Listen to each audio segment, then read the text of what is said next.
Hi, and welcome back to Sports Talk with Billy Petty. Today, oh, we're presented by Petty Sports. We're maybe small, but we're on the ball. Go to pettysports.com today and see all the great sports memorabilia that you can buy from pettysports.com. We got a special guest, Rocky, in here today. This is going to be our guest, and he can't say much, but, he'll be our guest. He might get tired through the show and lay down. I don't know. Oh, there he goes. Laying down.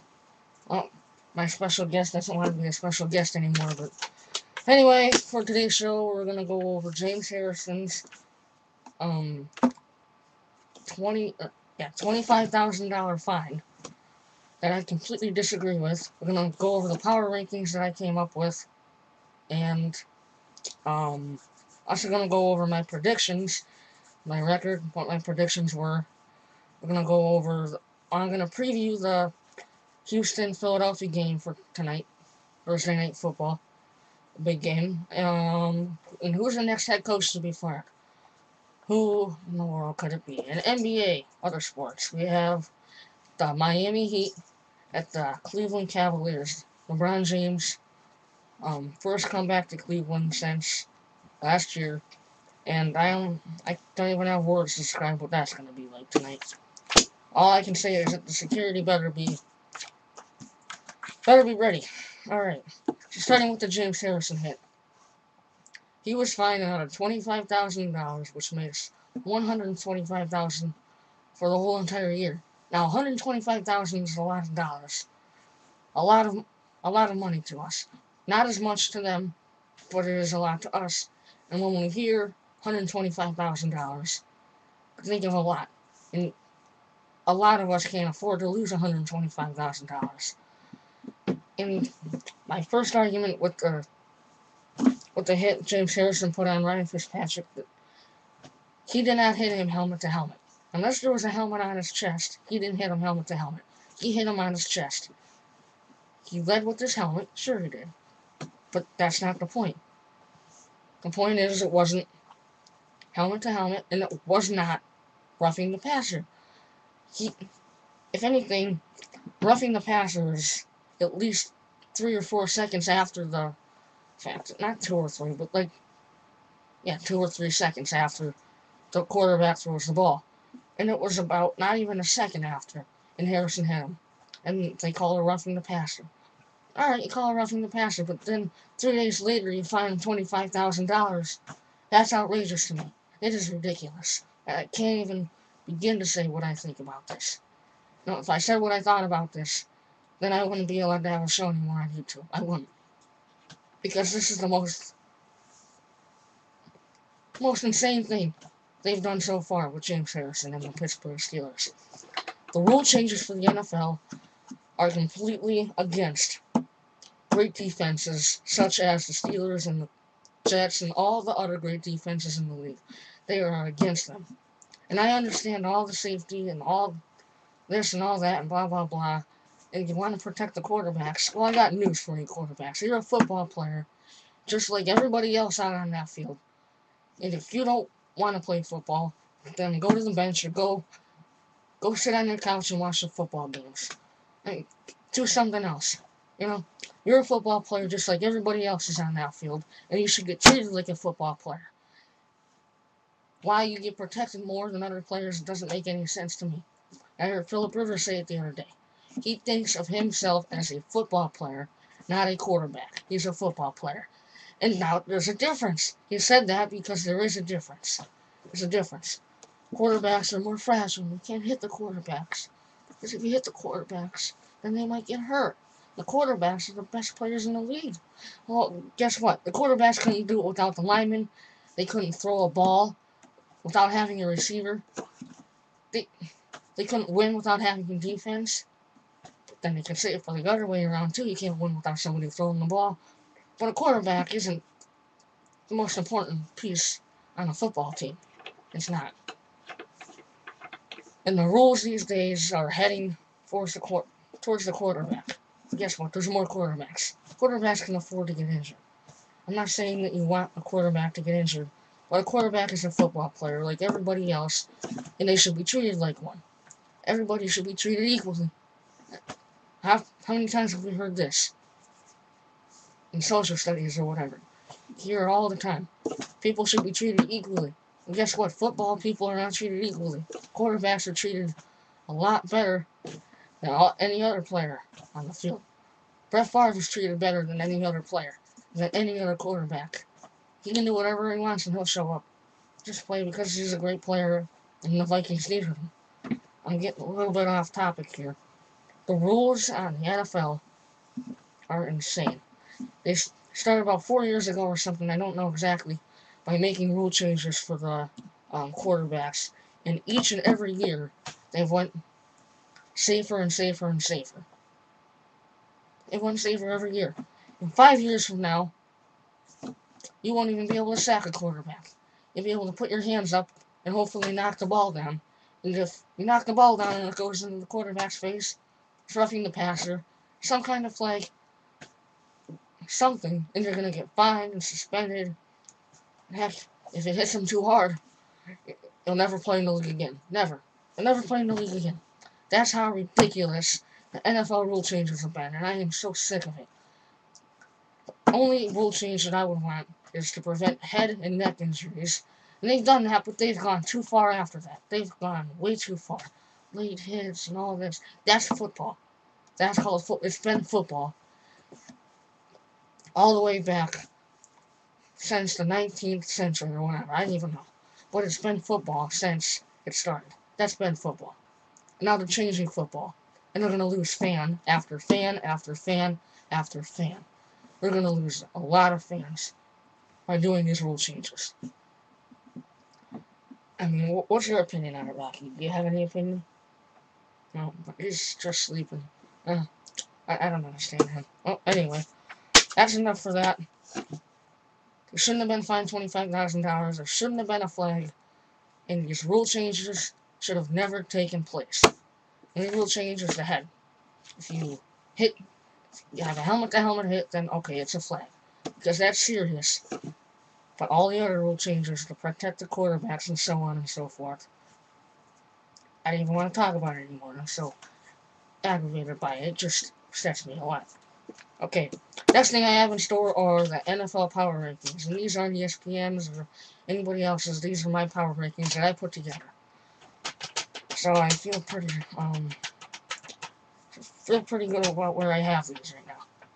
At number 10, I have the San Diego Chargers. They beat the Indianapolis Colts at Indianapolis last week to prove that they're really a great team. And Philip Rivers is a great quarterback, and I have a lot of respect for Philip Rivers. I really do. I don't personally have a lot of respect for the whole Chargers team, but I have a lot of respect for Philip Rivers himself as a quarterback. As a football player, right? Not as a quarterback, as a football player, because he's a football player, right? Number 9, I have the New Orleans Saints. They're not getting it done great. They're not getting it done flashy. They're not as good as they were.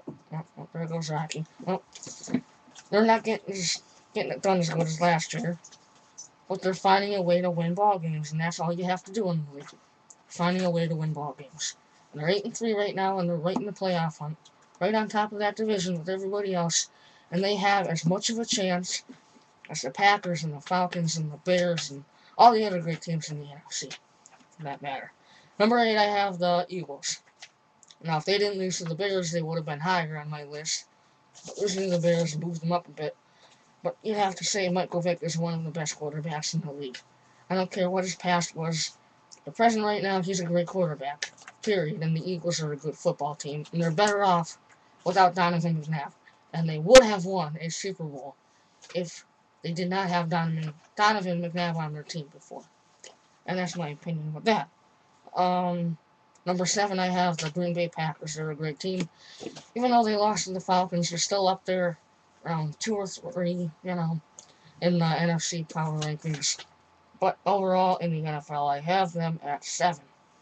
Now, at 6, I have the Chicago Bears. This team, by far the most overlooked team in the whole NFL. By far. They're a great team. Early in the year, they have problems with the offensive line and protecting Jay Cutler and so on and so forth.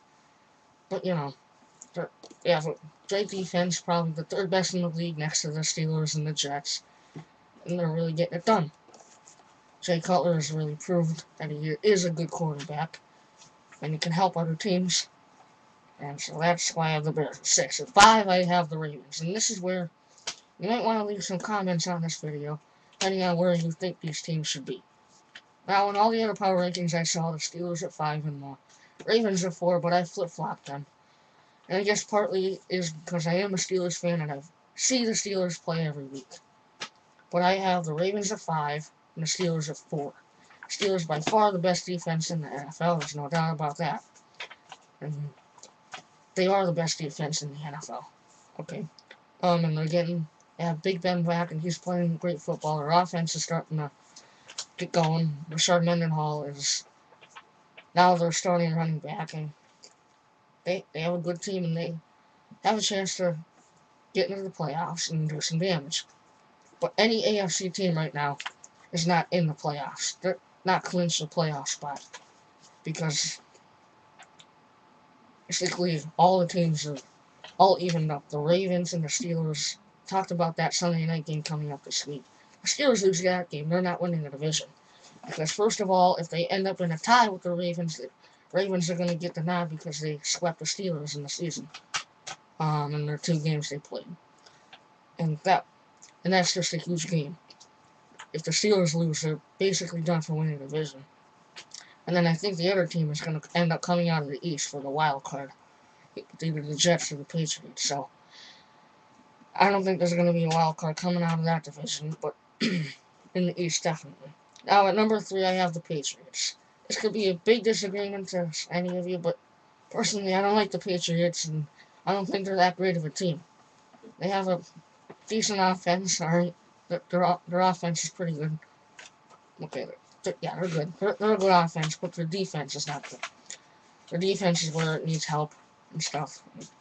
They're just not a completely developed team to make a run at the Super Bowl again, like they have. Number 2, I have the New York Jets. Mark Sanchez, his best year, better than last year. He's really starting to come around. He's playing good football. And the Jets defense is obviously the second best in the league next to the Steelers. And number 1, I have the Atlanta Falcons. They beat the second best team in the NFC, in my opinion, the Green Bay Packers, which makes them the best team in the NFL at 9-2. Okay, next we have my predictions. Nothing much to say here. But last week I went 11-5 on my picks, and most of the picks, 2 of them, I lost on Thanksgiving Day, which didn't do me any good, and then the other 2 I lost on Sunday. Okay, the Houston and Philadelphia game today. We're running way out of time. Houston and Philadelphia play the game tonight. Basically, it's a big game, and Houston needs to win because the Colts are not running away with this division like they were. The Jaguars, the Texans, and the Colts are all lined up. They all have a shot to win that division.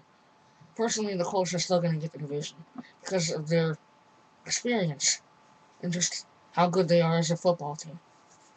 They didn't crack my top 10, but, once they get all their players back, I think they'll end up winning that division with help from Peyton Manning and Reggie Wayne and all their great players. Philadelphia, good team. Okay, I only have a minute left here. This isn't going well.